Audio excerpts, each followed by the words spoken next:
Hello दोस्तों, आप देख रहे हैं वर्ल्ड आईएएस इंस्टीट्यूट के द 5 मिनट शो।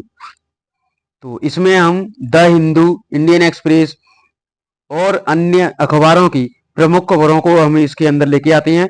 तो हमारे साथ जुड़े रहने के लिए हमारे चैनल को लाइक, शेयर और सब्सक्राइब करना ना भूलें। तो आइए हम देखते हैं आज का टॉपिक कौन सा है। आज का हमारा टॉपिक है दूरसंचार विधेयक 2023, जो अभी हाल ही में ये चर्चा में रहा और राष्ट्रपति द्रौपदी मुर्मू ने इसको मान्यता भी दे दी है, यानी पास कर दिया है। तो इस विधेयक से संबंधित हम कुछ तथ्य हैं उनको देखेंगे। इस विधेयक को 18 दिसंबर 2023 को लोकसभा में पेश किया गया था। यह विधेयक भारतीय टेलीग्राफ अधिनियम 1885, भारतीय वायरलेस टेलीग्राफ अधिनियम 1933 तथा टेलीग्राफ तार गैरकानूनी कब्जा अधिनियम 1950 को निरस्त करेगा। यानी जो ये कानून हैं, ये स्वतंत्र भारत से पहले के कानून है, इनको ये विधेयक निरस्त करेगा, यानी खारिज करेगा। और इसमें क्या खासियत है इस विधेयक की?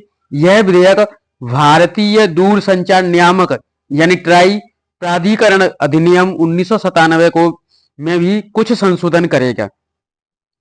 इस विधेयक के माध्यम से ट्राई में भी कुछ संशोधन किए जाएंगे। अगला पॉइंट है, यह दूरसंचार नेटवर्क में लाइसेंसिंग व्यवस्था को ये सरल बनाएगा। यानी अभी भी इस विधेयक से पहले जो भी इस संचार नेटवर्क में फॉर्म भरे जाते थे, वो कई प्रकार के फॉर्म फिल किए जाते थे, उनको सबको ये सरल बना करके केवल एक दो फॉर्म फिल करवाएगा और ये सब उसको मान्यता दे देगा।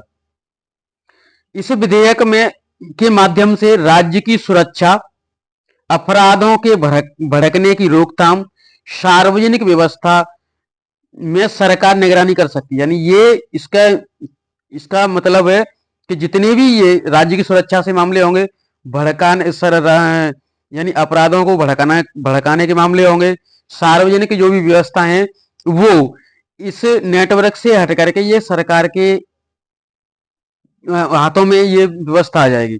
अभी तक इसको यानी जो जो कंपनियां थी, जैसे एयरटेल हो गया, तुम्हारा बीएसएनएल होगा, ये इनकी अथॉरिटी रहती थी।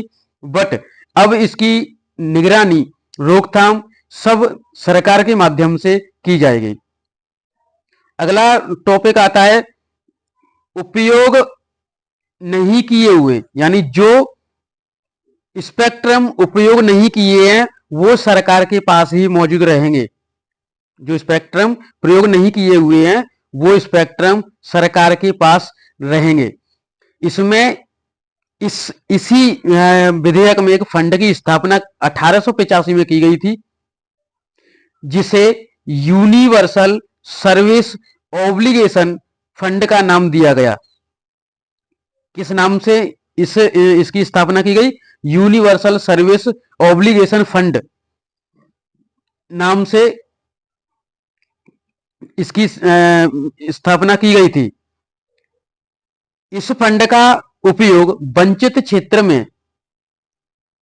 क्षेत्र में दूरसंचार सेवा प्रदान करने के लिए किया जाएगा। यानी ये जो फंड है, ये गठन किया गया है, इस फंड का उपयोग जो वंचित क्षेत्र हैं, यानी जिन क्षेत्रों में अभी भी कोई भी टेलीग्राम सुविधा उपलब्ध नहीं है, उनमें किया जाएगा। यह अनुसंधान और विकास के लिए उपयोग अनुमति देता है।